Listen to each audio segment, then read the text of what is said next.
Hello hello hello. उत्थान the upliftment पर, जो कि रचना मंच का हिस्सा है, आपका स्वागत है। दोस्तों, आज का जो टॉपिक है वो अर्थशास्त्र से रिलेटेड है, इकोनॉमिक्स।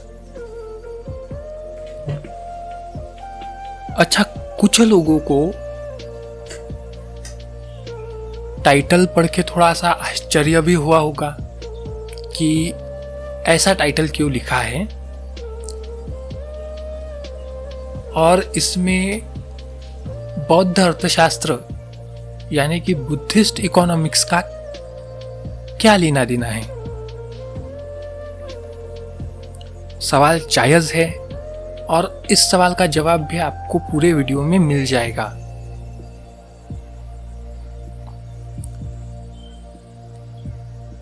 तीन दिनों पहले क्या हुआ, रचना मंच पर एक आर्टिकल प्रमोट किया गया।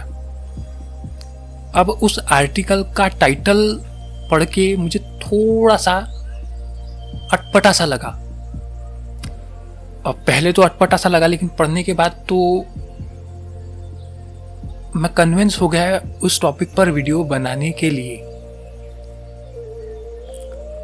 उस टॉपिक, हालांकि मैंने स्क्रीन पर हालांकि वो आर्टिकल मैंने स्क्रीन पर लगा दिया है, आप पढ़ सकते हैं, लेकिन फिर भी मैं आपको पढ़ के बताता हूँ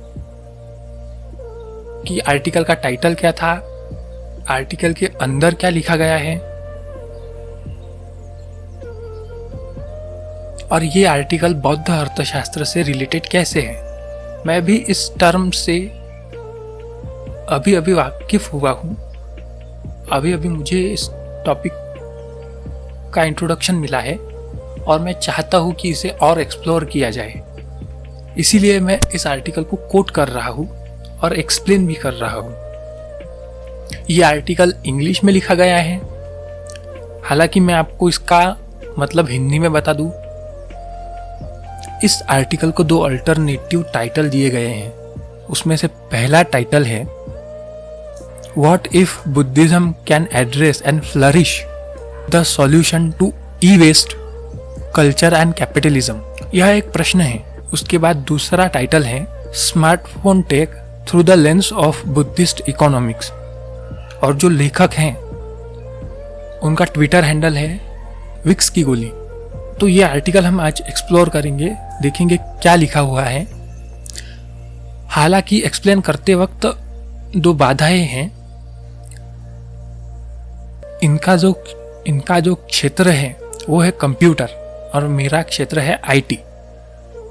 मैं एक आईटी इंजीनियर हूँ, ये एक कंप्यूटर इंजीनियर है, तो हो सकता है मेरी भाषा इनकी भाषा से थोड़ी सी अलग हो और मैं कुछ गलतियां भी करूँ, लेकिन तब भी मुझे ये पूरी तरीके से यकीन है कि मैं इस आर्टिकल को आपको अच्छे से एक्सप्लेन कर पाऊंगा। तो चलिए इस आर्टिकल को पढ़ते हैं।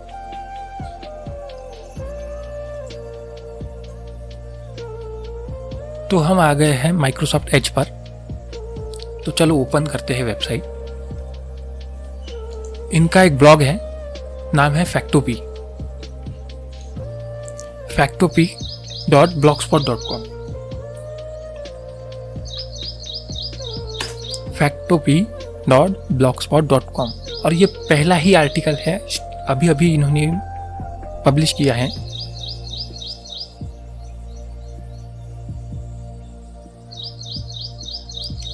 टाइटल आप देख सकते हैं, smartphone tech through the lens of Buddhist economics.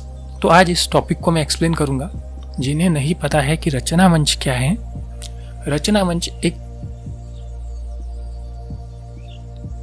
मंच एक कम्युनिटी है कंटेंट क्रिएटर्स की, और रचना मंच इन सबको इकट्ठा किए हुए हैं।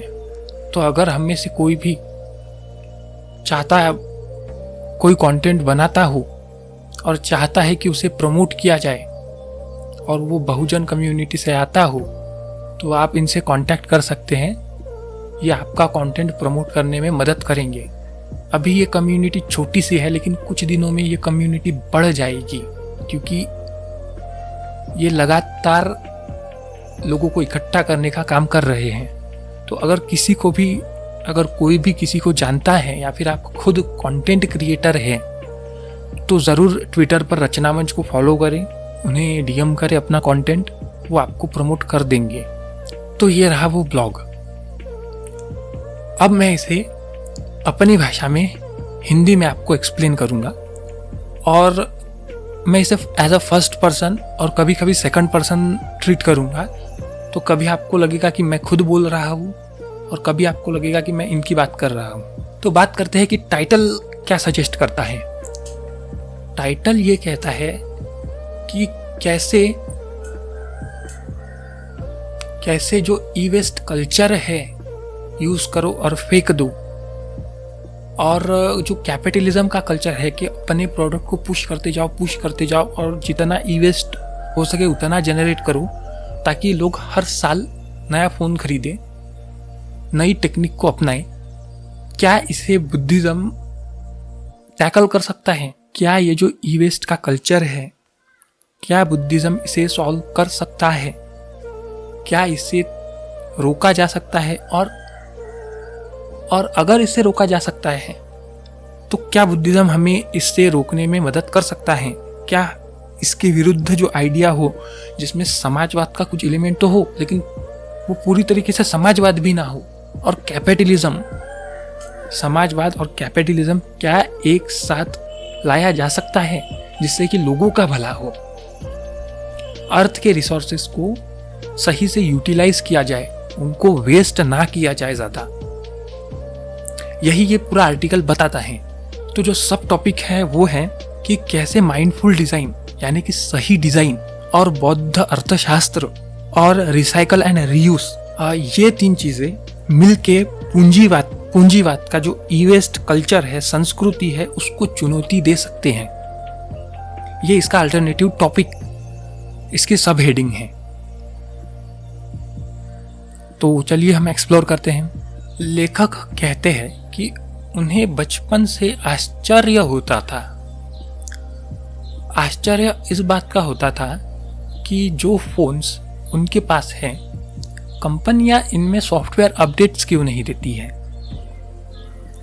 और आश्चर्य भी ये भी होता था कि कंपनियां इनमें नए फीचर्स क्यों नहीं दे पाती हैं। नए फीचर्स, अच्छा, सॉफ्टवेयर का तो सभी को पता होगा कि जैसा एंड्रॉयड एक सॉफ्टवेयर है, विंडोज़ एक सॉफ्टवेयर है, तो इसमें अपडेट्स आती हैं। तो इन्हीं अपडेट्स की लेखक बात कर रहे हैं। और फर्मवेयर उसे बोलते हैं, जो हार्डवेयर हो उसे चलाने वाला जो सॉफ्टवेयर होता है उसे फर्मवेयर बोलते हैं। ड्राइवर्स इनका एक हिस्सा होता है, तो उसे फर्मवेयर बोलते हैं।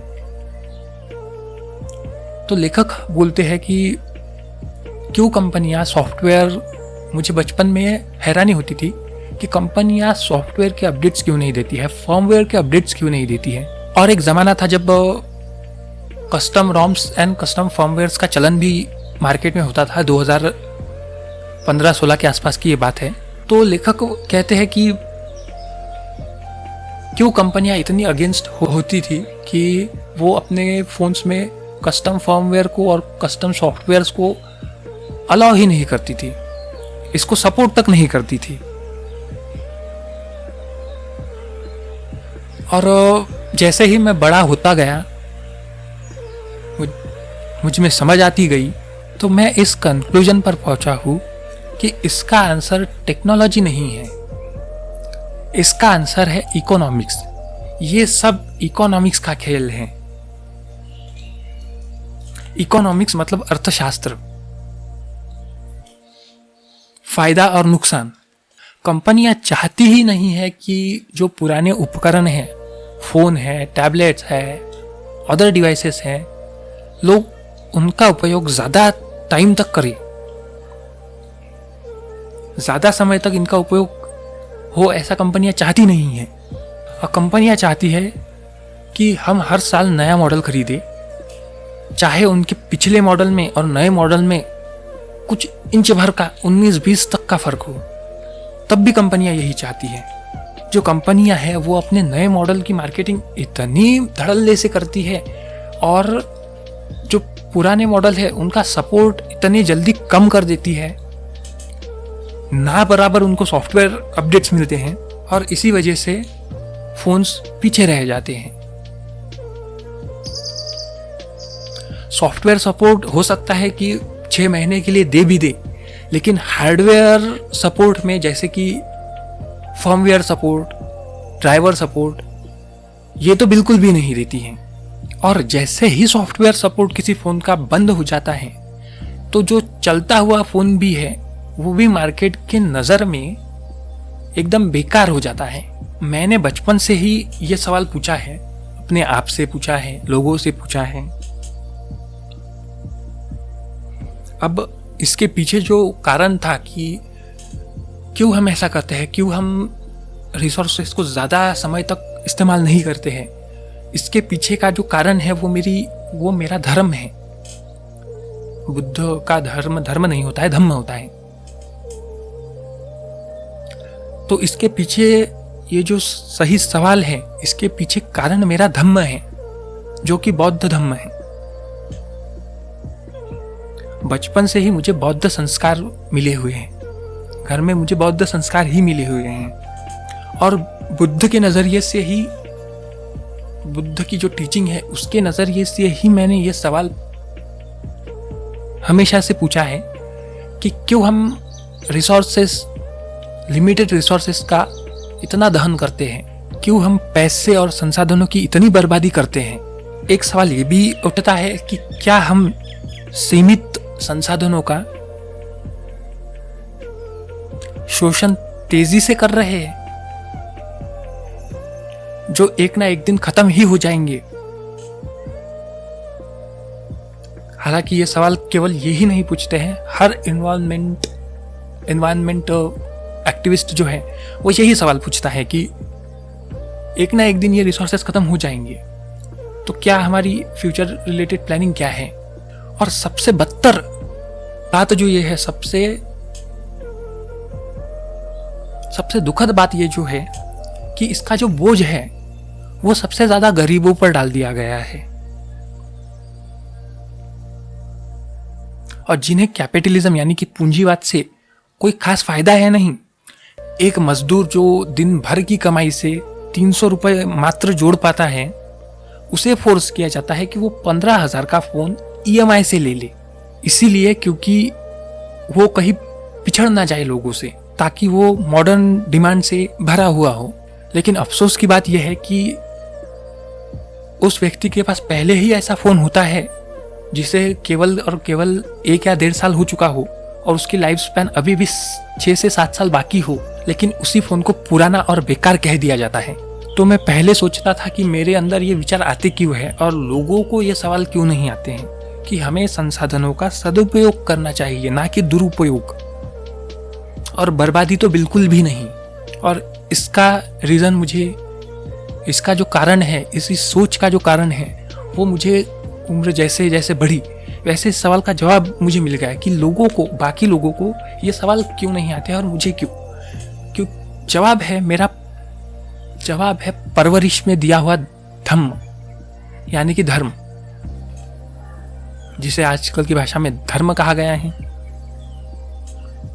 जो कि बौद्ध धम्म है। और इसीलिए मैं हमेशा साइंटिफिक थिंकिंग को वरीयता देता था, अंधविश्वास में नहीं पड़ता था, सवाल पूछता था,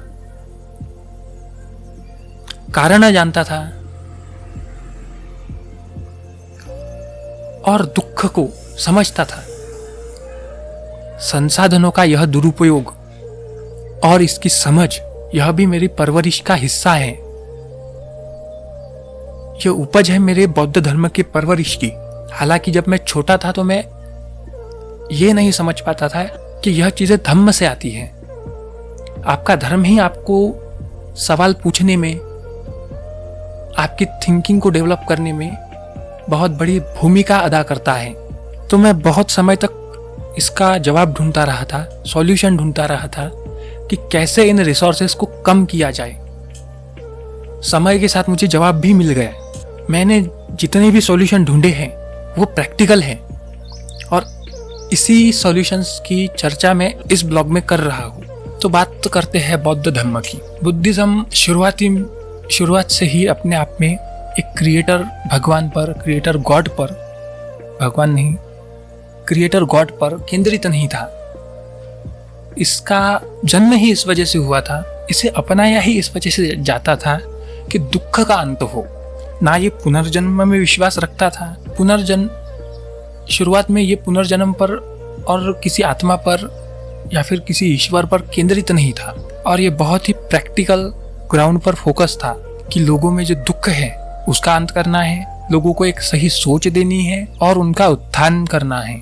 तो जब मैं ये सवाल करता था कि क्यों हम इतना इन्वेस्ट क्रिएट कर रहे हैं, क्यों हम इतना रिसोर्सेस को एक्सप्लॉइट कर रहे हैं, क्यों गरीब को फोर्स किया जाता है कि वो मॉडर्न डिमांड से मेल खाता रहे, हर बार उसे नया फोन ही खरीदना पड़े। तो इस सवाल का जवाब तो मुझे मिल गया कि ये टेक्निकल नहीं है, इकोनॉमिक्स है। कुछ दिनों बाद बुद्धिज्म को एक्सप्लोर करते करते मैं इस टॉपिक के गहराई में गया और एक नया ही आयाम मेरे सामने आया। जो शब्द मैं आप लोगों के सामने रख रहा हूँ वो है बुद्धिस्ट इकोनॉमिक्स। मुझे मेरे सवालों का जवाब बुद्धिज्म में ही मिल गया। तो आप कहेंगे कि कैसे आप इतनी एंशिएंट टीचिंग को इतने मॉडर्न कॉन्सेप्ट के साथ जोड़ रहे हैं। आपकी सोच जायज़ है।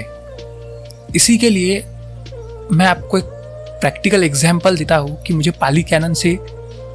कुछ पाली कैनन से सूत्र उठाऊंगा जिसमें इस बारे में बात की गई है कि कैसे इकोनॉमिक्स को सही नज़रिए से देखा जाए, कैसे रिसोर्सेस का सही इस्तेमाल किया जाए, कैसे रिसोर्सेस को वेस्ट ना किया जाए। ऐसी बहुत सी जातक कथाएं हैं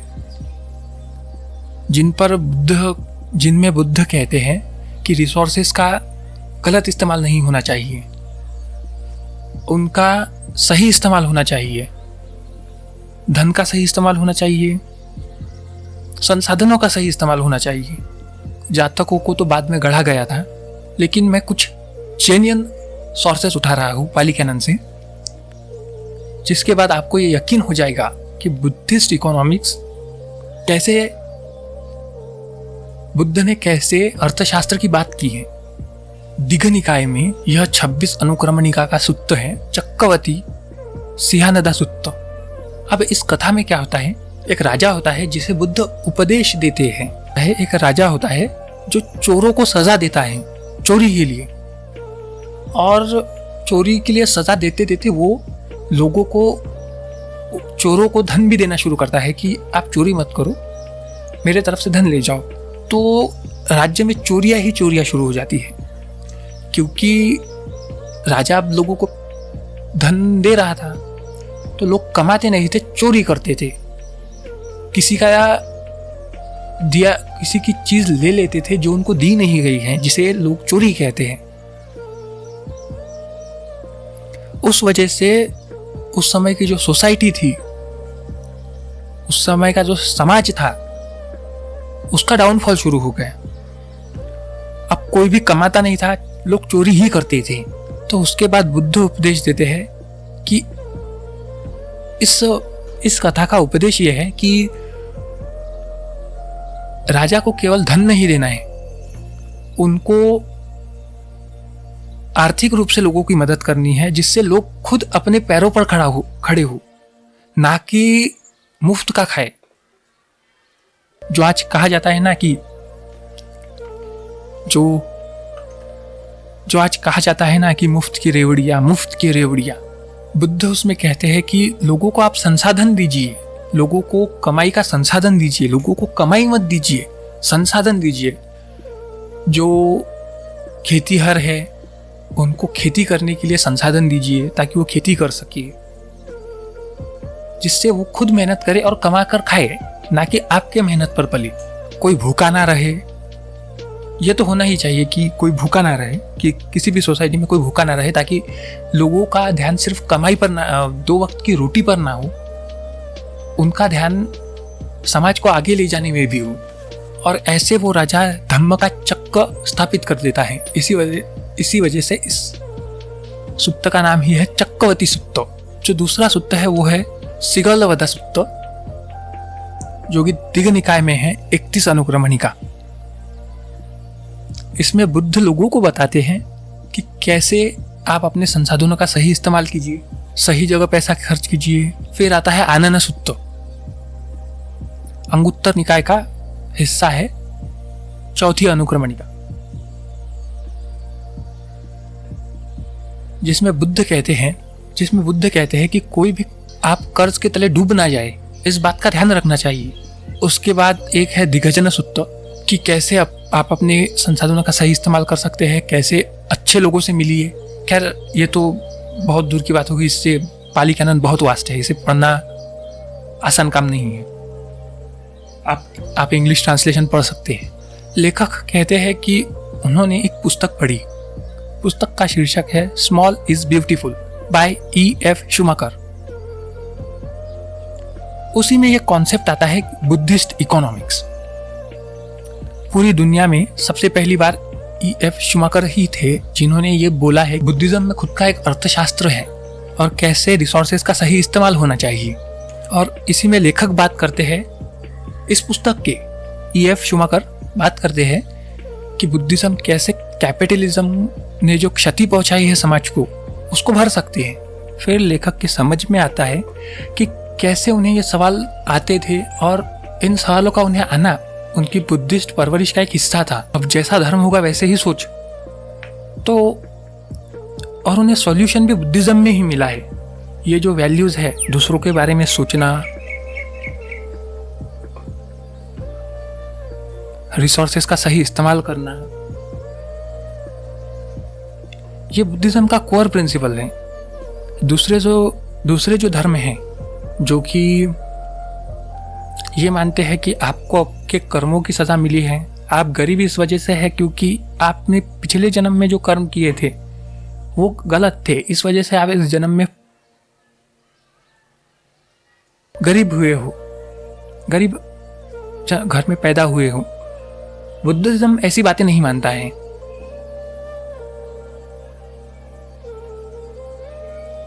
बुद्ध ने कभी भी गरीबी को अच्छा नहीं माना है,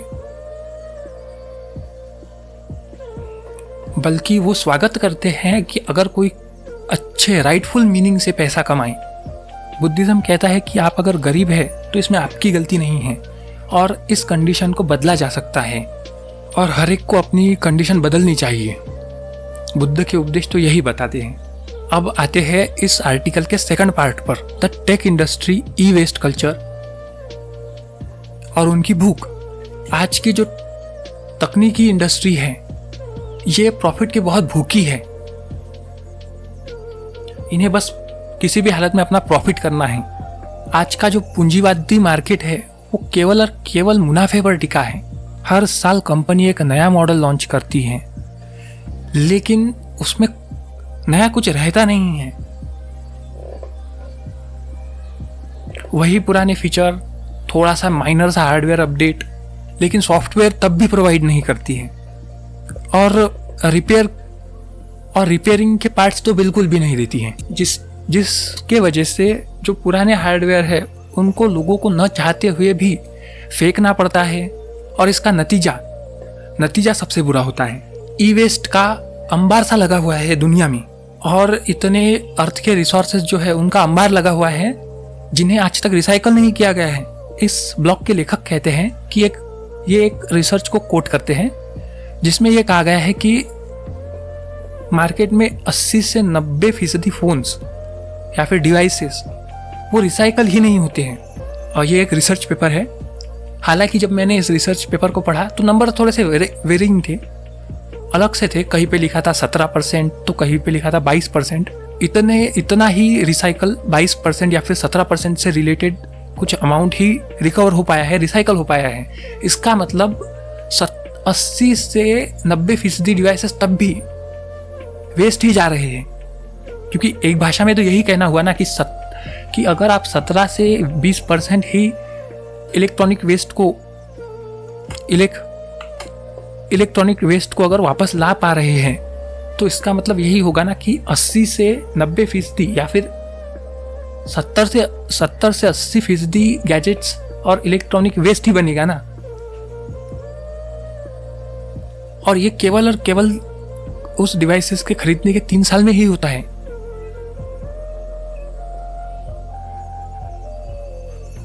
जबकि जितने भी ज़्यादातर डिवाइसेस जो है जिनमें अच्छी खासी रैम है, हार्डवेयर है, वो खुला कैपेबल है कि वो 5 से 7 साल और चले, लेकिन कंपनियां जानबूझ के ई वेस्ट बनाए हुए हैं। हालांकि इसका सॉल्यूशन सिंपल सा है, दिखने में तो सादा सा ही लगता है, रीयूज, रिसाइकल एंड रिपेयर। लेकिन ये इतना आसान है नहीं। जो करंट बिजनेस मॉडल है वो बिल्कुल इसके अपोजिट है। यूज एंड थ्रो कल्चर इतना प्रिवेलेंट है कि इस चीज़ को अचीव करने में बहुत ज़्यादा बाधाएं हैं। आप देखेंगे कि मोबाइल फ़ोन्स में जो बैटरीज आती है वो अब रिमूवेबल नहीं है। पहले फ़ोन्स में बैटरीज रिमूवेबल आती थी। अभी हाँ, EU ने एक रूल मैंडेट कर दिया है कि भविष्य में जो फ़ोन बनेंगे बैटरीज रिप्लेसेबल होगी। अच्छी बात है, ऐसे फैसलों का स्वागत होना चाहिए। लेखक कहते हैं कि चलिए नंबर को छोड़ भी दीजिए, आप ये मानिए भी मत कि 70 से 80% फ़ोन ई वेस्ट में जाते होंगे, लेकिन आप सिंपल सा लॉजिक तो अप्लाई कर सकते हैं। एक फ़ोन जो बना है वो कहीं, एक हार्डवेयर जो बना है वो आज नहीं तो कल रिटायर हो ही जाएगा उसके काम से। अब सवाल यह है कि कब होगा, क्या हम इसकी लाइफ एक्सटेंड कर सकते हैं? यही सबसे बड़ी दिक्कत है। रिटायर तो आज नहीं तो कल होगा ही, लेकिन अगर हम उनको जल्दी ही रिटायर करें तो दिक्कत है। मतलब एक पीढ़ी है वो 60 साल तक जिंदा रह सकती है, लेकिन आपने उसको 30 साल तक ही जिंदा रखा है, ये तो गलत है। और दुखद बात यह है कि इन फोन्स की लाइफ हमें बढ़ानी चाहिए, बल्कि हम क्या कर रहे हैं, हर साल हम नया फ़ोन खरीद लाते हैं और पुराने फ़ोन्स को डस्टबिन में फेंक देते हैं। हालांकि डस्टबिन में नहीं फेंका जाता है, इंडिया में तो आज भी 5-6 साल तक यूज़ किया जाता है, लेकिन जो अमीर लोग हैं वो तो फेंक ही देते हैं। चलो अमीरों की बात तो अलग ही है, गरीब भी आजकल वही कर रहे हैं। इसी वजह से एक अंबार सा लगा हुआ है, एक माउंटेन, पहाड़ सा बन गया है ई वेस्ट का। अगर आप मुंबई में जाएंगे तो वहाँ तो ई वेस्ट का पहाड़ सा है। बहुत से कंट्रीज में ई वेस्ट एक बहुत बड़ी समस्या है। और नई बात तो यह है कि कुछ कुछ कंट्रीज कचरे को इंपोर्ट करती है। मुझे तो सुन के थोड़ा सा अजीब सा लगा था, क्योंकि उन्हें अपना पुराना मॉडल सस्टेन करना है और शायद रीयूज से भी कुछ पैसे मिलते हो, वो तो कुछ अलग ही बात है। इस पर किसी और दिन बात हो। आप ये बात ही छोड़ दीजिए कि नंबर कितना है, रिसर्च क्या कहती है। लॉजिक सिंपल सा है कि अगर कोई डिवाइस बना है तो एक ना एक दिन उसे ख़त्म होना ही है। सवाल यही आता है कि कितने दिन तक हम उसे चला सकते हैं, ये अथर सवाल करते हैं। क्योंकि हम क्या कर रहे हैं, इंजीनियरिंग से उसकी लाइफ स्पैन घटा रहे हैं, ना कि बढ़ा रहे हैं, जिससे कि सबसे ज़्यादा ई वेस्ट तैयार हो रहा है। अथर कहते हैं कि ऐसा नहीं है कि ये जो आइडिया है कि रीयूज, रिसाइकल, रिपेयर, सस्टेनेबिलिटी, ये जो कुछ भी आइडियाज़ हैं ये नए हो। लोग एक्टिविस्ट सालों से इस बारे में बात कर रहे हैं, ओपन सोर्स कम्युनिटीज इसके बारे में बात कर रही है। अथर कहते हैं मैं ये बोल ही नहीं रहा हूँ कि मैं इस बारे में बात कर रहा हूँ, मैं कह रहा हूँ कि बुद्धिज्म जो है इन आइडियाज़ को मासेस तक पहुँचाने में, फ्लरिश करने में, लोगों के जहन में पहुँचाने में मदद कर सकता है। क्योंकि बुद्धिज्म के कोर में वो बात है कि रिसोर्सेस का सही इस्तेमाल होना चाहिए। बुद्ध की शिक्षाएं, बहुत सी शिक्षाएं इस पर बेस्ड हैं, और बुद्धिज्म साइंटिफिक टेम्परामेंट को ज़्यादा तवज्जो देता है। इस वजह से ये जो वर्ल्ड व्यू है कि बुद्धिज्म आपकी मदद कर सकता है पर्यावरण को बचाने में, ये ज़्यादा प्रैक्टिकल है। बुद्धिज्म कहता है कि आप अपने लाइफ को बेटरमेंट की तरफ ले जाए, अपलिफ्ट करे, अच्छी मटेरियल कंडीशंस में जाए, लेकिन इथिकल लाइवलीहुड से। इसी तरीके से बुद्धिज्म अपने आप में गवर्न नहीं करता है कि चीज़ें कैसी हो, बल्कि ये लोगों के जहन में डाल देता है कि रिसोर्सेस का इस्तेमाल कैसे किया जाए, माइंडसेट क्या होना चाहिए। जैसे लोगों की थिंकिंग बदल जाएगी वैसे ही आपको चेंज दिखना शुरू हो जाएगा। लेकिन इसमें एक बात और भी जोड़ने की ज़रूरत है कि हम कंज्यूमर्स हैं, हमारे पास बहुत ज़्यादा ताकत है। अगर हम इकट्ठा हो तो बहुत सारे कंपनीज रिस्ट्रिक्ट कर देती है कि कोई भी व्यक्ति किसी पर्टिकुलर डिवाइसेस में अपना सॉफ्टवेयर डाल ही ना पाए। जैसे कि बूटलोडर अनलॉक करना, सोर्स कोड को छुपा लेना, जैसे कि मीडियाटेक करता ही है, कंपोनेंट्स की ओपननेस ना हो पाना, जल्दी ना मिल पाना। और हम एज अ कंज्यूमर क्या कर सकते हैं, इन कंपनियों को फोर्स कर सकते हैं कि आप अपनी पॉलिसीज को ऐसा रखें कि आप कर्नल के सोर्सेस लोगों को प्रोवाइड करें, बूटलोडर अनलॉक करना लोगों को प्रोवाइड करें। बूटलोडर के सोर्सेस तो नहीं मांग सकते क्योंकि ज़्यादातर वो क्लोजेड सोर्स डोमेन में होते हैं, लेकिन आज अवेलेबल भी है, कुछ ओपन सोर्स बूटलोडर्स भी अवेलेबल है। हार्डवेयर एब्स्ट्रैक्ट लेयर को आप प्रोवाइड भी ना कर पाए, लेकिन बाइनरी ही प्रोवाइड कर दीजिए। मॉडर्न सोर्सेस की तो उम्मीद ही नहीं लगा सकते, ये तो नहीं मिलने वाले। और जैसे ही ये चीज़ें लोगों को मिलने लगेगी ना, तो लोग अपने आप में ही चीज़ों को रिपेयर करना शुरू कर देंगे। एक बहुत ज़्यादा कम्युनिटी बिल्डअप हो जाएगी। जैसे एक ज़माने में Xiaomi की कम्युनिटी आती थी कस्टम रोम्स की, आज तो नाम मात्र के लिए है क्योंकि Xiaomi ने अपने डिवाइसेस को अनलॉक करना कठिन कर दिया है। और अल्टरनेटिव ऑपरेटिंग सिस्टम कोई लग्जरी नहीं होनी चाहिए, ये तो राइट होना चाहिए कि लोग मन चाहा सॉफ्टवेयर इंस्टॉल कर पाए। तो अब बात करते हैं कि अथर क्या कहते हैं कि कैसे हम इस मिशन को अचीव कर सकते हैं और कैसे बुद्धिज्म की इकोनॉमी को हम ग्लोबल व्यू के साथ जोड़ सकते हैं, रास्ते पे कैसे चलना है। तो आपके अंदर जो ये ज्योति होती है, कि वो आवाज़ होती है अंदर की कि हमें ये करना ही करना है, साथ में कम्युनिटी को जोड़ना और कस्टम रॉम्स और अल्टरनेटिव सॉफ्टवेयर का इस्तेमाल करना, इस पर एक अच्छा सा सब टॉपिक है, इसे पढ़ते हैं। इस सब टॉपिक में लेखक अपनी खुद की पर्सनल जर्नी, उनका सफ़र बताते हैं कि कैसे उनकी जो थिंकिंग है वो बुद्धिस्ट इकोनॉमिक से मैच करती है। ये जो लेखक है ये डेवलपर है, ओपन सोर्स कम्युनिटी में इनका अच्छा खासा नाम है, ये जाने जाते हैं ओपन सोर्स इकोसिस्टम में।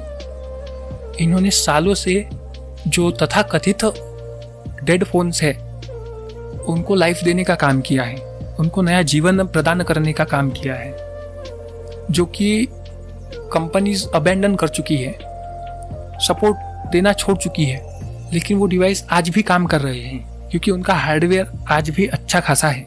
इसमें ये कुछ नाम गिनाते हैं जिन प्रोजेक्ट्स पर इन्होंने काम किया है। इनमें से कुछ कस्टम रॉम्स है जो कि है post market OS, Gilda OS, lineage OS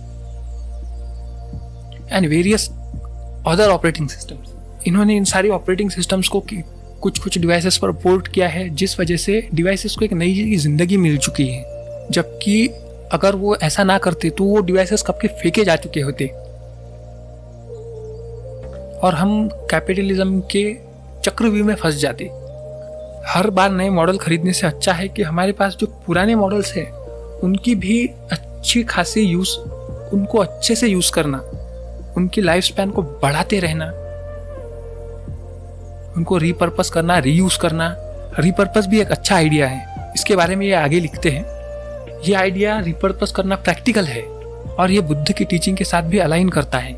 अब अथर अपने प्रोजेक्ट को हमारे साथ शेयर करते हैं जो इनके खुद के प्रोजेक्ट्स हैं। मेरी इनसे बात हो चुकी है।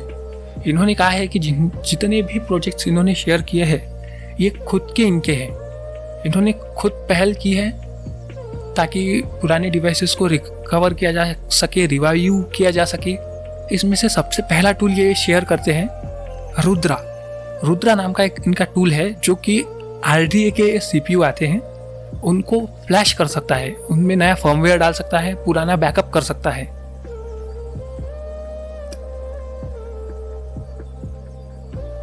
इससे क्या होगा, जो फोन मार्केट में पड़े हुए हैं जो जल्दी से रिपेयरेबल नहीं है, उनका फर्मवेयर, आज भी ऐसे बहुत सारे सॉफ्टवेयर है जिनमें इन CPUs का सपोर्ट नहीं है, जो कि इन फ़ोन्स को फ्लैश नहीं कर सकते हैं, लेकिन इन्होंने अपने खुद के थिंकिंग से और अपने नॉलेज से इन्होंने इस टूल को डेवलप किया है ताकि ये जो फ़ोन्स हैं, इन फ़ोन्स को फ्लैश किया जा सके, रीफ्लैश किया जा सके।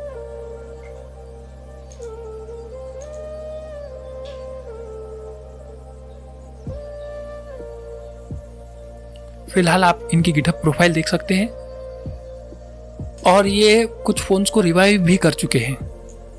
दूसरा प्रोजेक्ट इनका आता है इंटेक्स एक्वा Q1 नाम का एक डिवाइस है, जिस पर इन्होंने पोस्ट मार्केट OS को पोर्ट किया था।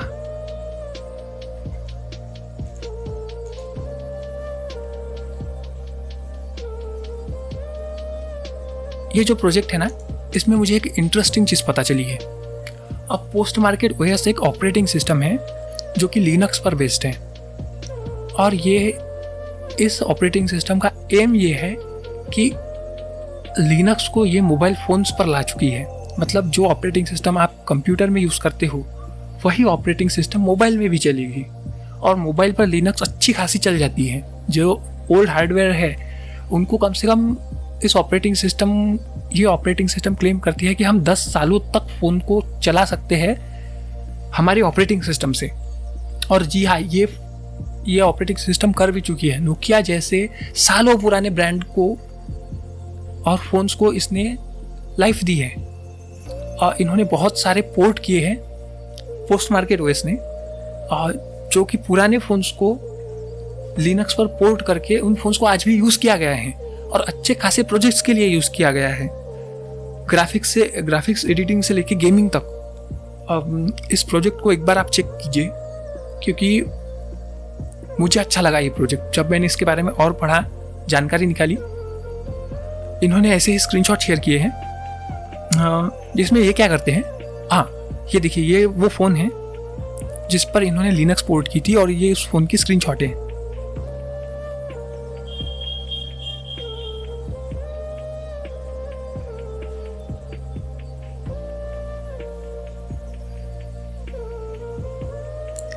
फुल लिनक्स मुझे फ़ोन में दिख रही है। बहुत ही अच्छा प्रोजेक्ट है। फ़ोन को शायद लाइव भी देती हो नहीं। उसके बाद ये एक प्रोजेक्ट शेयर करते हैं,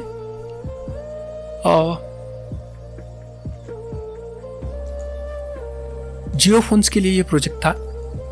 गेल्डा OS नाम की एक ऑपरेटिंग सिस्टम आती थी, जिसे कुछ हैकर्स ने मिलकर बनाया था। तो इन्होंने उस ऑपरेटिंग सिस्टम को फ़ोन्स के पर पोर्ट किया था। मैंने उस समय की इनके कुछ वीडियोस इन्होंने शेयर किए थे। उनको देख के मुझे पता लगा कि ये भारत के पहले व्यक्ति थे जिन्होंने जियो फोन्स को अनलॉक किया था और उसमें कस्टम ऑपरेटिंग सिस्टम को पोर्ट किया था। और इन्होंने ही जियो फोन में नोकिया की भी रोम डाली थी, और ये क्लेम करते हैं कि इन्होंने जियो फोन्स को अनलॉक किया था। उसके बाद इनका एक और प्रोजेक्ट है CR Droid। हालांकि मुझे ज़्यादा जानकारी नहीं है इस प्रोजेक्ट के बारे में।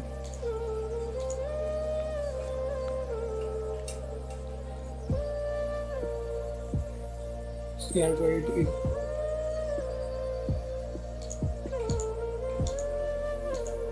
अच्छा, मैंने थोड़ा सा इस प्रोजेक्ट को पढ़ा। CR Droid एक ऑपरेटिंग सिस्टम है जो कि एंड्रॉयड पर ही बेस्ड है, लेकिन एंड्रॉयड में एक लेयर फीचर का चढ़ा देती है। इस ऑपरेटिंग सिस्टम में 700 से भी ज़्यादा नए फीचर्स हैं जो कि करंट एंड्रॉयड में नहीं है। आप कैसे भी ऑपरेटिंग सिस्टम को कस्टमाइज कर सकते हैं, जैसा मन चाहे वैसा। इतने ऑप्शंस इस ऑपरेटिंग सिस्टम में हैं। बहुत ही सुंदर प्रोजेक्ट लगा मुझे।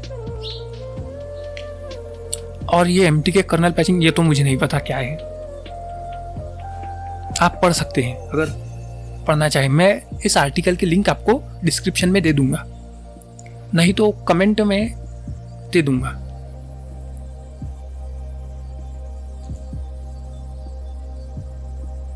ये कहते हैं कि ये जितने भी एक्ट्स थे, प्रोजेक्ट्स थे, ये इनके खुद के हैं और ये अलाइन करते हैं बुद्धिस्ट इकोनॉमी के साथ। क्योंकि देखिए, इन्होंने जो ओल्ड हार्डवेयर थे उनमें जान डाली है, उनका सही इस्तेमाल किया है और भले ही हम कह सकते हैं कि एंड्रॉयड को आपने अपग्रेड कर दिया, ऐसा क्या कर दिया, तो सोचिए जो हार्डवेयर 3 साल ही चला है उसको अगर 2 साल की और अपडेट मिल रही है, कस्टम ही सही, कुछ लिमिटेशंस के साथ ही सही, क्या वो उस डिवाइस की हालत बदल नहीं गई है?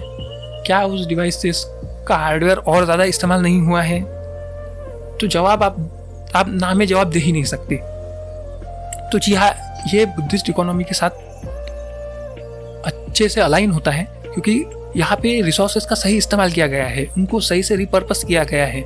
जैसे कि किसी फ़ोन को इन्होंने लिनक्स में कन्वर्ट कर दिया, अब उसमें छोटे छोटे मोटे प्रोजेक्ट चल सकते हैं, ग्राफिक्स एडिटिंग हो सकती है, छोटी लेवल की ग्राफिक्स एडिटिंग, अब चाहे तो कुछ और भी प्रोजेक्ट्स हो सकते हैं, छोटा मिनी सर्वर बनाया जा सकता है खुद के लिए।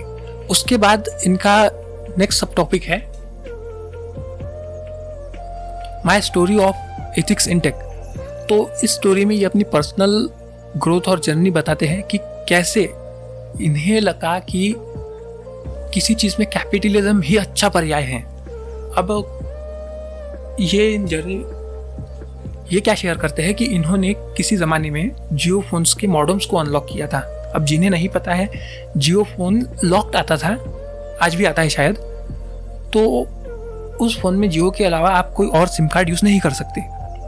तो उस फ़ोन में आप जियो के अलावा और कोई सिम कार्ड यूज़ नहीं कर सकते। लेकिन ये क्लेम करते हैं कि इन्होंने उस लिमिटेशन को बाईपास कर दिया था, उन्होंने उस फ़ोन के मॉडेम को अनलॉक कर दिया था। लेकिन ये कहते हैं कि मैं एक असमंजस में पड़ गया था कि क्या इस पैच को लोगों के सामने प्रस्तुत किया जाए या नहीं। अब क्यों ये असमंजस में पड़ गए थे, इस सवाल का जवाब इन्होंने दिया है।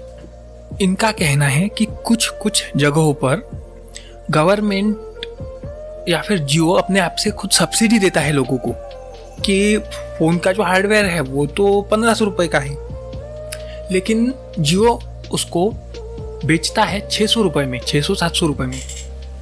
लेकिन शर्त इतनी आती है कि आपका जो सिम कार्ड हो वो आप जियो का खरीदे, उसी शॉप से खरीदे, जिसके वजह से जो इनका इकोसिस्टम है वो ये कहता है कि क्यों ना हम जो पैसा है वो लोगों से बाद में सब्सक्रिप्शन से निकाले। जैसे कि आप रिचार्ज डालोगे तो जियो में सिर्फ जियो का सिम कार्ड चलेगा, उसमें और कोई दूसरा सिम कार्ड नहीं चल सकता। उससे रिचार्ज का पैसा वो लोग निकाल लेते थे और साथ में फ़ोन का भी पैसा निकाल लेते थे, एडवर्टाइजमेंट से पैसा कमाते थे। ऐसे बहुत सारे अदर मीडियम थे जिस वजह से ये फ़ोन अनलॉक था। इन्होंने इसे अनलॉक तो किया था, लेकिन ये कहते हैं कि मुझे लगा कि इसे पब्लिश ना करना ही बेहतर है। अच्छा विकल्प ये है कि इसे पब्लिश ना ही किया जाए। इसका कारण भी इन्होंने अच्छा खासा दिया है।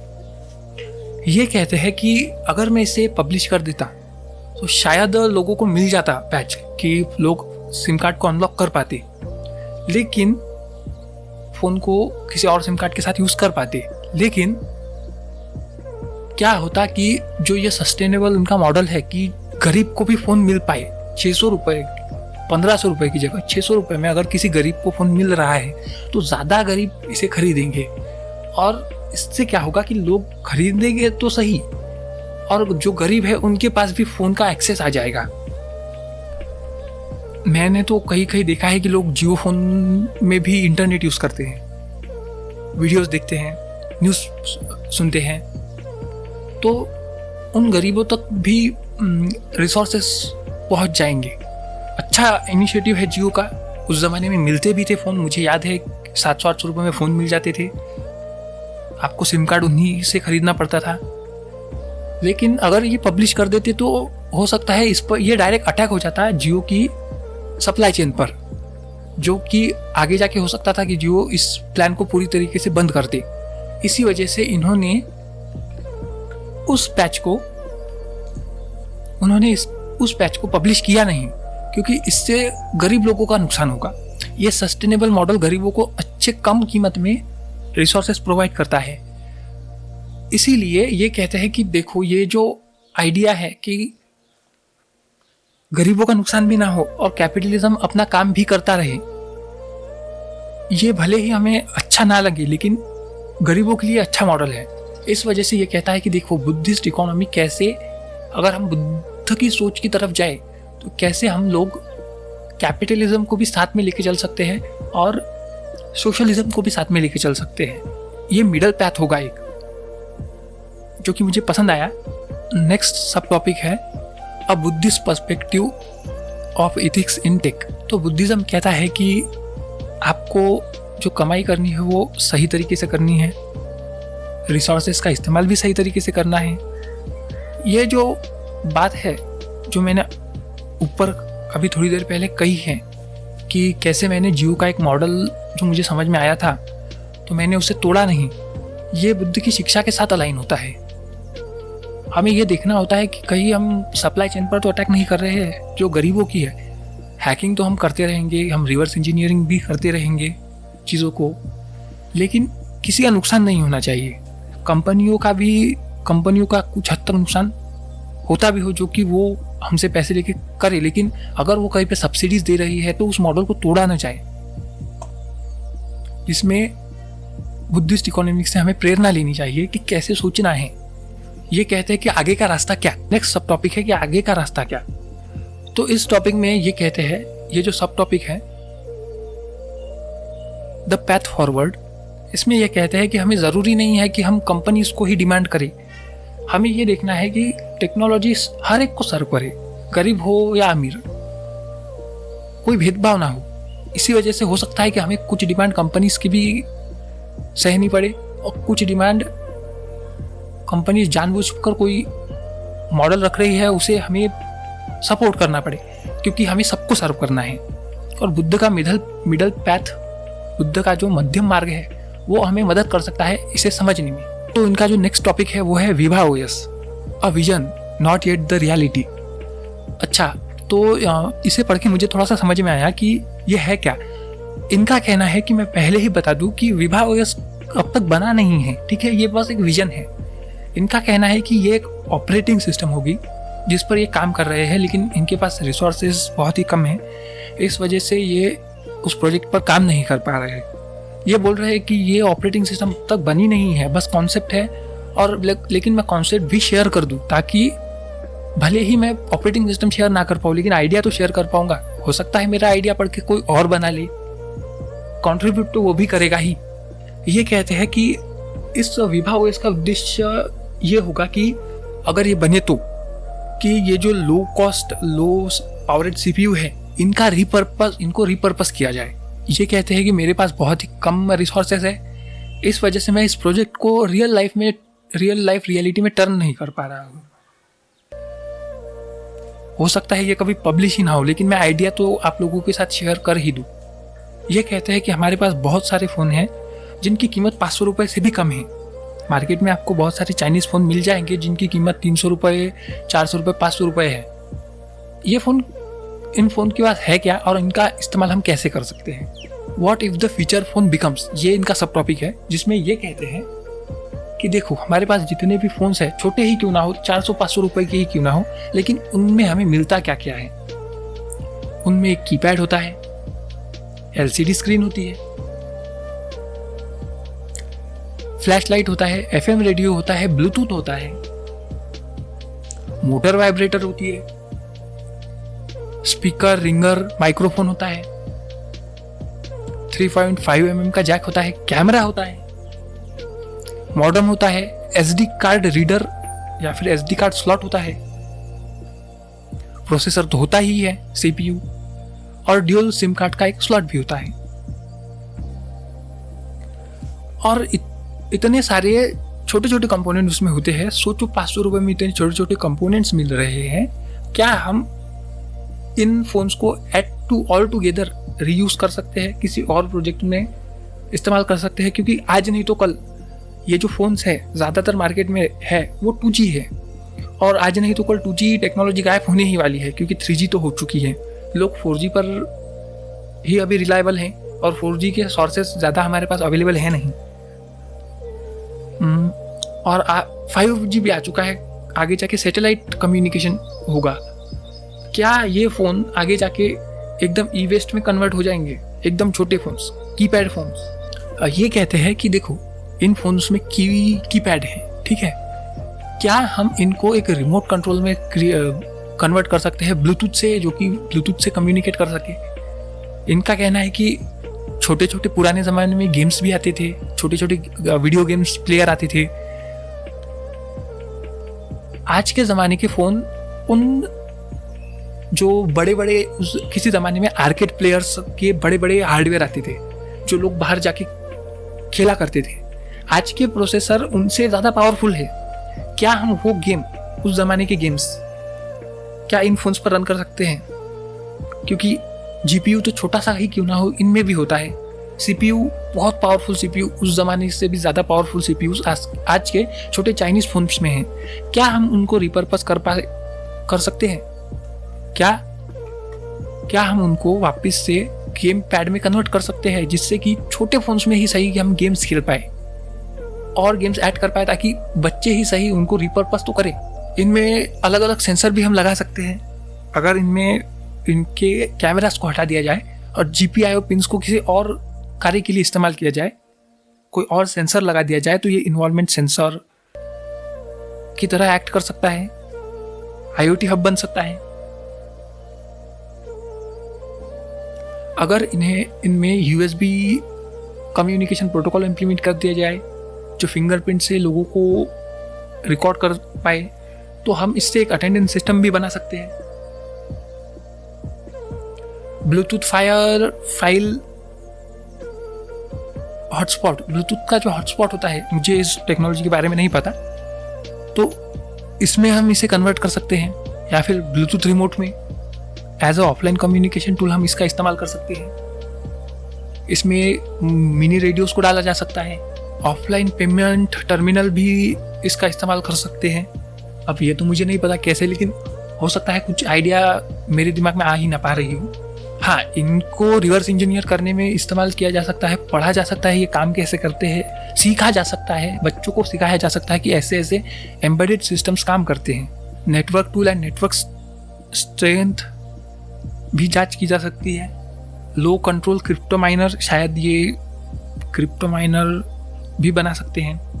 ये कह रहे हैं हो सकता है इनमें से कुछ आइडियाज़ काम ही ना करें, हो सकता है कि इन्हें कुछ आइडियाज़ ऐसे हो कि जो बहुत वाहियात सुनने में लगे, लेकिन बहुत से आइडिया इसमें ऐसे हैं जो कि यूज़फुल है। जो ऐसा बोला गया है कि रिमोट का इस्तेमाल किया जा सकता है, तो फ़ोन में एक एलईडी आती है, अगर उसे रिप्लेस कर दिया जाए इंफ्रारेड एलईडी से, तो और हार्डवेयर को बदल दिया जाए कि वो कम्युनिकेट कर पाए, तो इसे रिमोट में भी कन्वर्ट किया जा सकता है। ये कह रहे हैं कि उन फोन्स को वापस से नई लाइफ दी जा सकती है। जिन्हें चीप फोन्स कहा गया है, उन्हें हिडन ट्रेजर्स में कन्वर्ट किया जा सकता है। नेक्स्ट जो सब टॉपिक है वो आता है real world potential from dead brick to real gold, digital gold.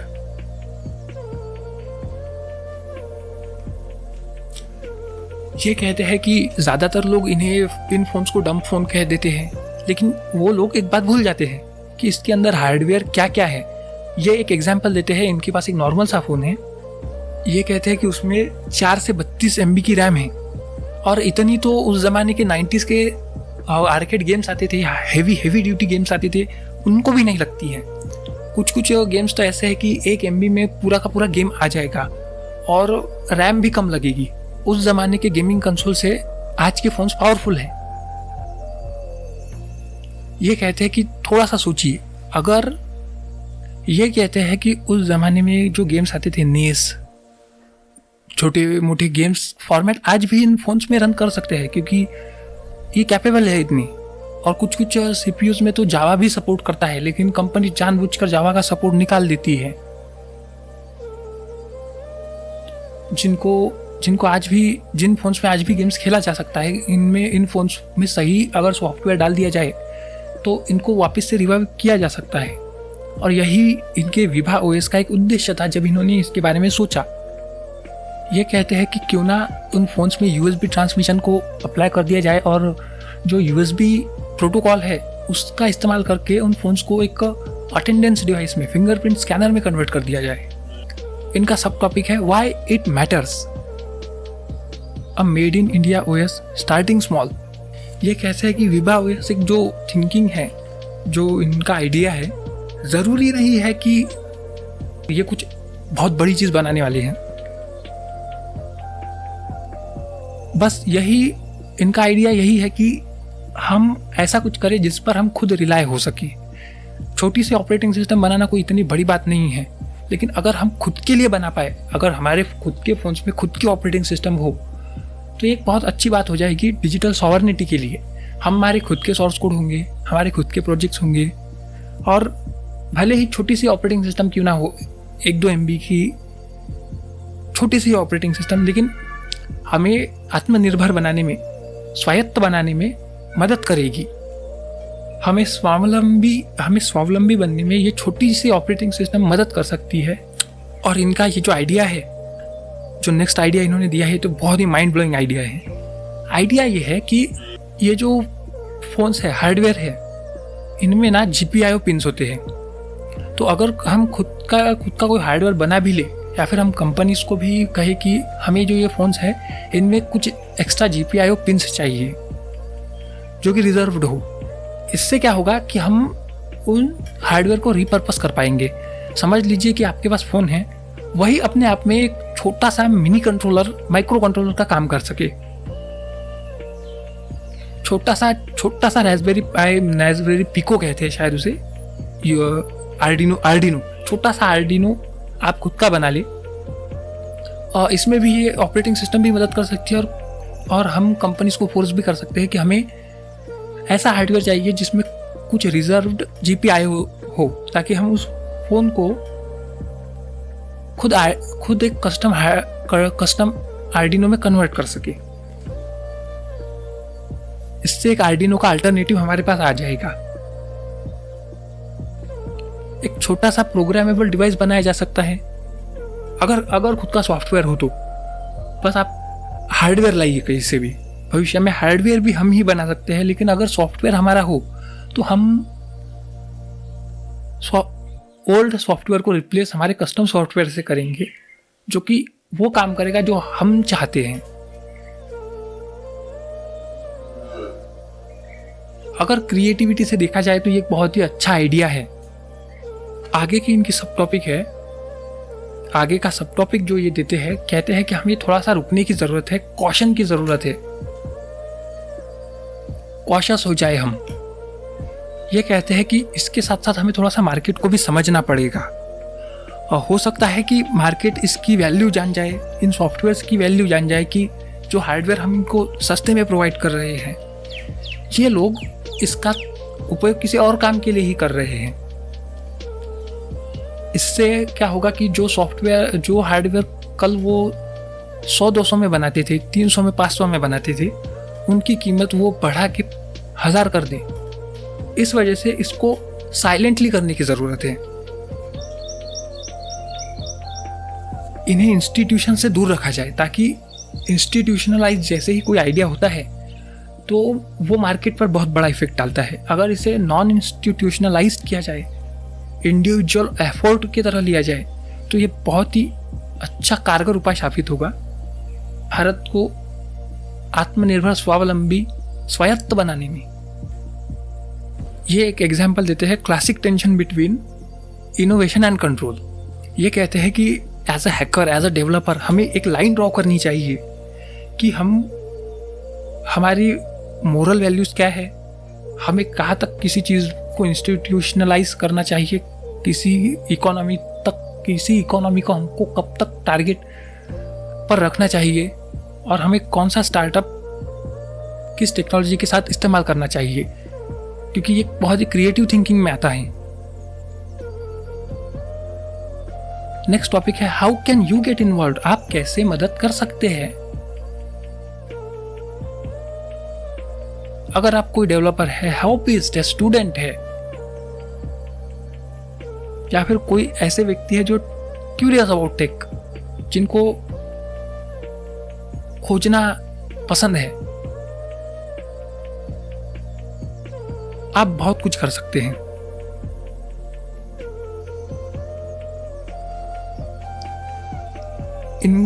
ये कहते हैं कि शायद इन्होंने इस सेक्शन को 2 सेक्शंस में सब डिवाइड किया है, एक एंड्रॉयड और एक कीपैड फोन्स, डम फोन्स।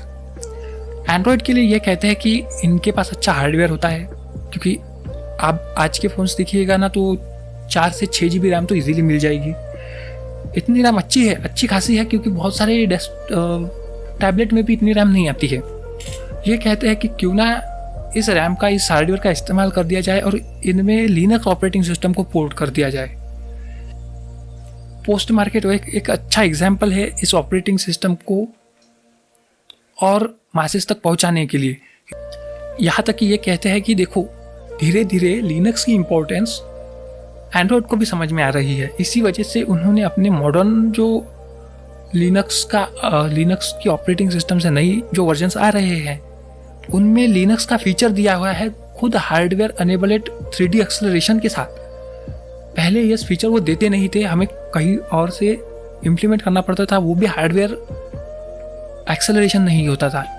इसमें उन्होंने हार्डवेयर एक्सेलरेशन के साथ दिया है। मतलब कहीं ना कहीं एंड्रॉयड को डर है कि लिनक्स आगे जाके एंड्रॉयड को रिप्लेस कर सकता है। इन्होंने कुछ कस्टम रॉम्स के नाम भी दिए हैं, कस्टम एंड्रॉयड बेस्ड फर्मवेयर्स और ऑपरेटिंग सिस्टम है सीआरड्रॉइड, लिनिएज ओएस, रिजरेक्शन। अब मुझे इनके बारे में इतना नहीं पता है, आप जानकारी निकालिए और पढ़िए। ये कहते हैं कि आपकी छोटी मोटी ही जानकारी आपको क्यों ना मिली हो, उसको डॉक्यूमेंट करो, लोगों के साथ शेयर करो, ताकि कोई और जिनको जो कुछ ढूंढ रहे हो उन्हें इतना समय ना बर्बाद करना पड़े। वो आपकी रिसर्च देखकर आपका जो समय है, जितना समय आपने बर्बाद किया था, उतना समय वो खुद ना बर्बाद करे और उनको एक छोटा सा गाइडेंस मिल जाए, जिससे कि वो 1 स्टेप अहेड ऑफ यू चले जाए। ऐसे ही होता है ना कि एक पीढ़ी कोई बिजनेस खड़ा कर देती है, दूसरी पीढ़ी आके उसको आगे ले जाती है। तो उसी तरीके से ये कहते हैं कि डॉक्यूमेंट एवरीथिंग। अब आता है सेक्शन कीपैड फोन्स का। ये कहते हैं कि सो कॉल्ड डम्प फोन्स, जो तथाकथित डंप फोन हैं, जिन्हें नॉन स्मार्टफोन कहा जाता है, इन्हें बहुत ही मिसअंडरस्टूड किया गया है। ऐसा लगता है कि लोगों को ऐसा लगता है कि इसमें कोई कैपेबिलिटी ही नहीं है, इन फोन्स में कोई काम की नहीं है। ये कहते हैं कि इनका एक लाइव एग्जाम्पल ये देते हैं कि इन फोन्स में एक लाइव गेम इन्होंने रन होती हुई देखा है। गेम का नाम है डूम।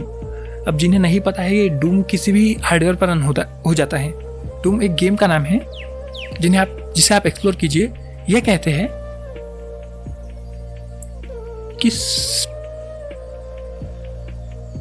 कि स्पेक्ट्रम और मीडिया टेक के कुछ डिवाइसेस ऐसे हैं जिन पर आज भी ये गेम रन होता है और अच्छे खासे से रन होता है, क्योंकि ये हार्डवेयर आज भी कैपेबल है इन सॉफ्टवेयर्स को रन करने के लिए। तो डूम एक गेम है जो कि किसी भी फ़ोन पर रन हो सकता है, किसी भी हार्डवेयर पर, छोटे मोटे हार्डवेयर पर रन हो सकता है। मैंने तो इससे प्रेगनेंसी किट पर रन होती हुई देखा है। भले ही उन्होंने रन कैसे किया था वो अलग बात थी, लेकिन रन हो सकता है। पोटैट बहुत छोटे स्मॉल हार्डवेयर पर इस गेम को रन किया जा सकता है।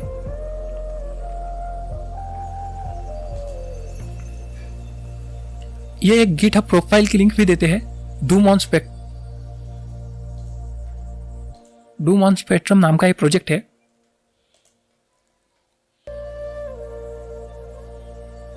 आप इस प्रोजेक्ट को जरूर एक्सप्लोर करें।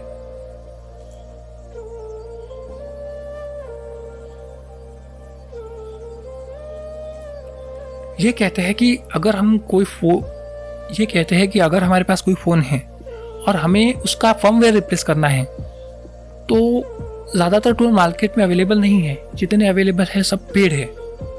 इन्होंने एक फ़ोन पर काम करते हुए एक टूल बना दिया था। इस टूल का नाम इन्होंने रुद्रा रखा है। रुद्रा का काम यह है कि अगर कोई फर्मवेयर RDA की चिपसेट में है तो उसे आप बैकअप कर सकते हैं। अगर आपके पास ओल्ड फर्मवेयर है IMI नंबर के साथ, और अगर आपके पास कोई दूसरा फर्मवेयर है तो आप उसमें दूसरा फर्मवेयर भी डाल सकते हैं। इनका ये टूल है, आप इस टूल को ज़रूर एक्सप्लोर करें। ये एक अच्छा टूल होगा फ़ोन्स को रिवाइव करने में, उनको नई ज़िंदगी देने में। क्योंकि कभी क्या हो सकता है, हम आगे जाके अगर कोई फ़ोन हमारा ख़राब होता है तो उसे इस टूल से रिपेयर भी किया जा सकता है फर्मवेयर डाल के। और यही नहीं, अगर हम कभी भविष्य में कस्टम फर्मवेयर बनाना भी चाहते हैं, रिवर्स इंजीनियर करना भी चाहते हैं, तो इसी फर्मवेयर से हमारा कस्टम फर्मवेयर भी फ्लैश होगा।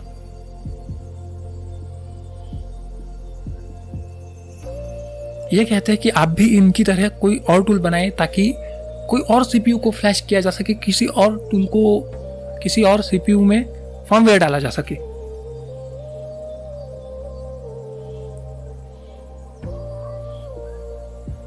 ये कहते हैं कि आप और ऑपरेटिंग सिस्टम को एक्सप्लोर कीजिए, किसी और ऑपरेटिंग सिस्टम को किसी और हार्डवेयर पर पोर्ट करके देखिए। और मैंने कुछ दिनों पहले एक आर्टिकल पढ़ा था, उसमें कोई ऑपरेटिंग सिस्टम थी RTOS। तो ये एक ऐसी ऑपरेटिंग सिस्टम थी कि जिसे छोटी सी थी, 1 से 2 MB की ऑपरेटिंग सिस्टम होगी। ये ऑपरेटिंग सिस्टम हर हार्डवेयर पर चल सकती है एम्बेडेड में। अगर आप इसे सही से यूटिलाइज कर सके तो आप इसे अपने हार्डवेयर पर पोर्ट भी कर सकते हैं। पोर्टिंग गाइड भी उनके पास है, छोटी सी है, इतनी भी कोई बड़ी नहीं है। सोर्स कोड 1 MB के सोर्स कोड कन्वर्ट भी हो गए तो ज़्यादा से ज़्यादा 50 KB के आसपास बाइनरी फाइल बनेगी। तो मैं अपनी तरफ से ये ऑपरेटिंग सिस्टम रिकमेंड करता हूँ, आप जाके एक्सप्लोर ज़रूर करें। RTOS। ये कहते हैं कि जैसे ही इन्होंने बोला है कि हर चीज़ को डॉक्यूमेंट करना है, वैसे ही ये कुछ डॉक्यूमेंट्स और शेयर करते हैं। ये कहते हैं कि इन्होंने हैबर पर एक डॉक्यूमेंट पढ़ा था। हैबर एक ब्लॉगिंग टाइप साइट है, मीडियम जैसा, रशिया का मीडियम। तो इसमें इन्होंने एक आर्टिकल पढ़ा था, reverse engineering the feature phone. इनका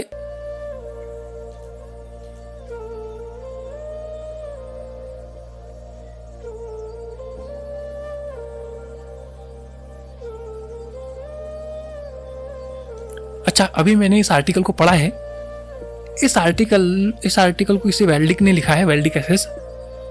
उन्होंने अच्छे से डॉक्यूमेंट किया है कि कैसे फीचर फोन्स को रिवर्स इंजीनियर किया जाए, कैसे समझा जाए कि ये काम कैसे करते हैं। वायरसेस इनमें पहले से ब्लॉटवेयर जो डाले गए हैं उनको कैसे निकाला जाए, इनमें कैसे चेंजेस किए जाए। हो सकता है कि इसका इस्तेमाल करके आप और इन्फॉर्मेशन भी निकालें कि ये हार्डवेयर इनिशियलाइज कैसे होता है, कैसे ऑपरेटिंग सिस्टम काम करती है। इसके लिए आप एक ऑपरेटिंग सिस्टम भी रेप्लिकेट कर सके। तो आप देखिए, इस आर्टिकल को ज़रूर पढ़ें। लास्ट में ये आते हैं कंक्लूजन पर। ये लास्ट में कंक्लूजन देते हैं, कहते हैं कि ज़रूरी नहीं है कि विभा OS कभी रिलीज़ हो, लेकिन आइडिया तो मैंने शेयर कर दिया है। ये कहते हैं कि ज़रूरी नहीं है कि हमें नए इनोवेशन के पीछे ही भागना है। ये कहते हैं कि क्यों ना हम जो हमारे पास रिसोर्सेस है उनका ही सही से इस्तेमाल कर ले। सोचिए कि एक छोटा सा गांव है जिसमें एक बच्चा प्रोग्रामिंग सीख रहा है किसी ओल्ड डिवाइसेस पर।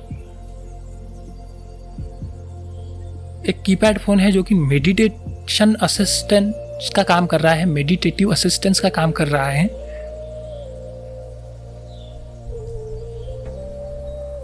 एक कम्युनिटी बिल्ड है जो कि रिपेयरिंग में मदद करती है। ये कहते हैं कि ऐसा नहीं है कि बुद्धिस्ट इकोनॉमी कोई यूटोपिया हो, कोई ऐसी इमेजिनरी चीज हो जिसे करना ही संभव नहीं हो। ये कहते हैं कि ये प्रैक्टिकल ग्राउंड है जिसका इस्तेमाल करके हम सही राइट व्यू को अगर हम अडॉप्ट करें तो हम रिसोर्सेस का सही इस्तेमाल कर पाएंगे। सही इथिक्स को अप्लाई करके हम टेक में इनोवेशन कर सकते हैं, नई क्रांति ला सकते हैं। तो ये उन लोगों के लिए एडवाइस देके छोड़ते हैं अगले सब टॉपिक में कि व्हाट कैन यू डू, कि आप क्या क्या कर सकते हैं, कैसे आप कंट्रीब्यूट कर सकते हैं। ये कहते हैं कि आपके पास अगर कोई पुराना फ़ोन हो तो उसके साथ और ऐसे ही पड़ा हुआ हो तो उसके साथ छेड़खानी कीजिए। देखिए कौन सा सॉफ्टवेयर है, फर्मवेयर है, हो सके तो उसमें थोड़ी सी आप अपनी अगर आप इलेक्ट्रॉनिक्स के स्टूडेंट हैं तो उसकी डायग्राम बनाइए कि कैसे काम करता है, उसको मॉडिफाई करके देखिए और अपनी फाइंडिंग्स को लोगों के साथ शेयर कीजिए। Tinker with the phone.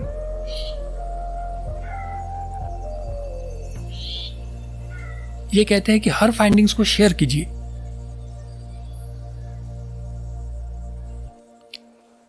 चीजों को ऐसा बनाइए, अगर आप अपना प्रोजेक्ट बना रहे हैं तो ऐसा बनाइए कि जिसको रीयूज किया जा सके सालों तक। उन्हीं चीज का इस्तेमाल कीजिए जो अपने पास है। उन चीजों का सही इस्तेमाल कीजिए। उन चीजों का सही इस्तेमाल कीजिए जो आपके पास है, बजाय कि आप हर नई चीज के पीछे भागे। नए फॉरम्स को ज्वाइन कीजिए, उनमें अपनी प्रतिक्रिया दीजिए, अपनी फाइंडिंग्स उनके साथ शेयर कीजिए।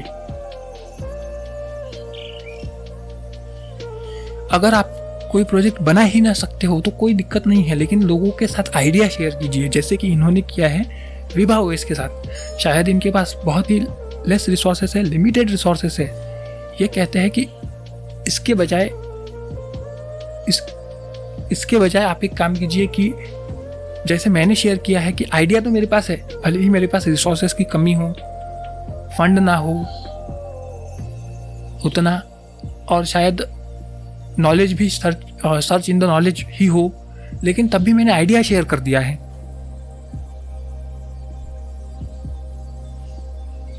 जैसे कि धम्म पद में कहा गया है, 354 वर्ष में कहा गया है,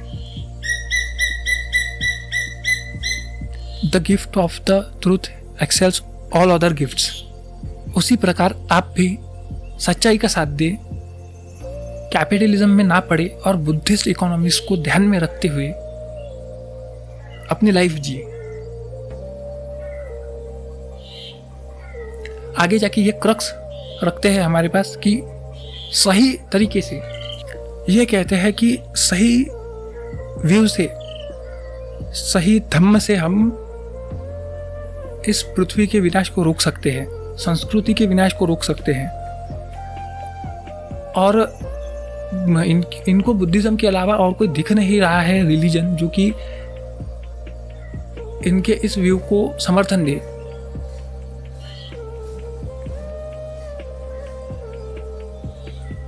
ये कहते हैं कि मैं फीडबैक के बारे में ये बात करते हैं नेक्स्ट सब टॉपिक में, कि मैं किसी भी तरीके के डिबेट के लिए तैयार हूँ, लेकिन हाँ, बात डायलेक्ट से होनी चाहिए, डिबेट से नहीं। आप अपनी बात को शालीनता से रखिए, मैं सुनूंगा, और अगर मुझे कुछ गलत लगता है तो मैं काउंटर आर्ग्यूमेंट भी दूंगा। अगर मुझे कुछ सही लगता है तो मैं इस ब्लॉग में चेंजेस भी करूंगा, लेकिन आप अपनी बात को शालीनता से रखें, मुझे अपनी प्रतिक्रिया जरूर दें। ये कहते हैं कि आगे जाके ये और प्रोजेक्ट्स को शेयर करेंगे। इस आर्टिकल का सेकंड पार्ट भी आएगा बाय विक्स की गोली। तो अब बात करते हैं कि मुझे मैं शायद इस आर्टिकल की समरी आपको दे दूं। इन्होंने क्या कहा है कि कैसे ये बुद्धिस्ट इकोनॉमिक्स को आज के वर्ल्ड व्यू प्रॉब्लम से कनेक्ट करते हैं, कैसे एंशिएंट टीचिंग को मॉडर्न प्रॉब्लम्स के कैसे एंशिएंट टीचिंग से मॉडर्न प्रॉब्लम सॉल्व की जा सकती है, कैसे हमारी थिंकिंग प्रोसेस हमें किसी चीज़ के लिए प्रेरित करती है। ये एक अच्छा एग्जाम्पल होगा। हालांकि इनकी जितने भी प्रोजेक्ट्स हैं मुझे बहुत पसंद आए हैं, क्योंकि देखो आजकल ना फ़ोन सबके पास है, डेड फोन्स भी सभी के पास हैं। तो इनका जो व्यू है कि किसी भी फ़ोन को कैसे लाइफ एक्सटेंड की जाए, कैसे रिसोर्सेज का सही इस्तेमाल किया जाए, ये सुन के ना मुझे अच्छा लगा। मुझे एक बात पता चली कि कैसे कंपनीज अपने प्रॉफिट के लिए पृथ्वी का दहन करती है, लेकिन बदले में गरीबों को कुछ नहीं मिलता है। कंपनीज की जेब में पैसा जाता है और वो लोग ऐसा कर ही रहे हैं, रिसोर्सेज को इस्तेमाल करके बर्बाद कर ही रहे हैं। हमें ऐसा दिखाया जाता है कि हम इनोवेशन कर रहे हैं, बल्कि बात यह है कि हम इनोवेशन नहीं कर रहे हैं, हम एक कंपटीशन क्रिएट कर रहे हैं कि कौन कितना अर्थ से रिसोर्सेस एक्सप्लॉइट करे। जो कि हमें ये काम छोड़ देना चाहिए। हो सकता है कि हम ऐसा व्यू लेके चले कि आप एक ही चीज़ बनाओ लेकिन वो सालों साल तक चले। जैसे कि कुछ ज़माने के जो उस ज़माने के फ़ोन्स थे 2002-3 के आसपास के, आज भी काम करते हैं। नोकिया के ऐसे फ़ोन्स लोगों के पास आज भी भरे पड़े हैं जो काम कर रहे हैं, कॉलिंग में काम आ जाते हैं। 2G सर्विसेज भले ही ना चालू हो कुछ कंट्रीज़ में, लेकिन आज भी काम आते हैं। अब लेकिन आजकल के जो 4G तथाकथित फ़ोन हैं वो 2 सालों में ख़राब हो जाते हैं, फेंकने पड़ते हैं। कुछ तो इतने स्लो हो जाते हैं क्योंकि मटेरियल घटिया क्वालिटी का इस्तेमाल किया है। अच्छी बात यह है कि कुछ कंट्रीज़ इसको समझ रही है, कुछ ने इस पर अमल भी कर दिया है, और कुछ कहती है कि आपको सॉफ्टवेयर अपडेट देना ही होगा 7 सालों तक। और कुछ तो फ़ोन आ भी रहे हैं मार्केट में जो कहते हैं कि हम 7 सालों तक अपडेट देंगे और आपको 8-10 सालों तक हार्डवेयर भी मिलेगा, जो कि अच्छी पहल है मेरे ख्याल से।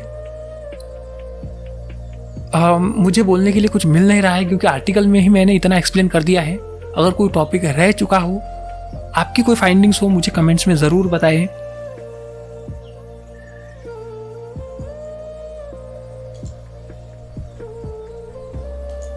और ऐसे आर्टिकल को हमारे साथ ज़रूर शेयर कीजिए क्योंकि ये एक दिशा देंगे लोगों को कि किस तरीके से सोचना है, बहुजनों को दिशा देंगे। और यही नहीं, इन्होंने मुझे कहा है कि मेरी इनसे बात हुई है ग्रुप में, इन्होंने मुझे कहा है कि ये फ्यूचर में इसका सेकंड पार्ट लाएंगे। सेकंड पार्ट इससे थोड़ा सा अलग होगा, लेकिन अब क्या उस सेकंड पार्ट में क्या होगा मुझे तो नहीं पता। लेकिन इन्होंने हाईलाइट किया है कि जो हमारी प्रॉब्लम है आत्मनिर्भरता की टेक्नोलॉजी पर, ये इस पर बात करेंगे कि हम कैसे सेल्फ सफिशिएंट, आत्मनिर्भर, स्वायत्त भारत की तरफ बढ़ सके, भारत को अपनी खुद की टेक्नोलॉजी बनाने में मदद कर सके, और कैसे थिंकिंग से ये हम कर पाए। बात करते हैं कि मुझे ये आर्टिकल मिला कैसे। इसे रचना मंच ने शेयर किया था। मुझे ये रचना मंच के ग्रुप में मिला, तो उसमें मैंने वो आर्टिकल पढ़ा और सबको ये आर्टिकल पसंद आया। अगर आपको ये आर्टिकल पसंद आता है तो मैंने डिस्क्रिप्शन में लिंक दे दी होगी, नहीं दी होगी तो मैंने कमेंट में कहीं ना कहीं लिंक दे ही दी होगी। आप इसे ज़रूर पढ़ें, प्रतिक्रियाएं दें, और शायद अगर लोगों को ये आर्टिकल पसंद आता है तो इन्होंने कहा है कि सेकंड पार्ट भी लिखेंगे। तो बात करते हैं अथर की कि ये कौन है। मैं इन्हें ज़्यादा जानता नहीं हूँ। ट्विटर पर है, नाम है विक्स की गोली, इनका यूज़र नेम है विक्स की गोली। इनका ट्विटर पर नाम है अल्टरनेटिव पर्सपेक्टिव। इनके ब्लॉग को पढ़िए, टेक्नोलॉजी में मुझे तो बहुत ही पसंद आया ब्लॉग, बहुत सी चीज़ें मैंने जानी। अच्छा, तो बात करते हैं अब रचना मंच की। रचना मंच कम्युनिटी ड्रिवन प्रोजेक्ट है, इसे हम लोगों ने ही बनाया है। हालांकि इसके अलग अलग सेक्ट है, जो कि एक यूट्यूब पर मैं हूँ और मेरे साथ और भी लोग आएंगे फ्यूचर में।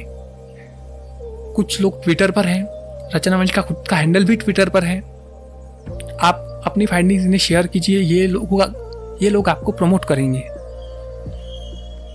बहुजनों के उत्थान के लिए ये प्रोजेक्ट बना है। मैंने भी अपने चैनल का नाम उत्थान ही रखा है और मुझे इन्होंने ही प्रेरणा दी है कि आप कंटेंट बनाओ, हम लोगों तक आपका कंटेंट पहुंचाएंगे। फिलहाल आपको बता दें कि इस चैनल का उद्देश्य क्या है, उत्थान का उद्देश्य क्या है। इस पर एक मैं वीडियो बनाऊंगा कभी फ्यूचर में कि इस चैनल का मेन उद्देश्य क्या है, क्यों मैंने ये चैनल बनाया। इसके बारे में डिटेल्ड जानकारी मैं किसी वीडियो में आपको दे दूंगा। फिलहाल ये जो वीडियो था कैसा लगा आप बताइए, शेयर कीजिए और रचना मंच को फॉलो ज़रूर कीजिए। ट्विटर पर है रचना मंच।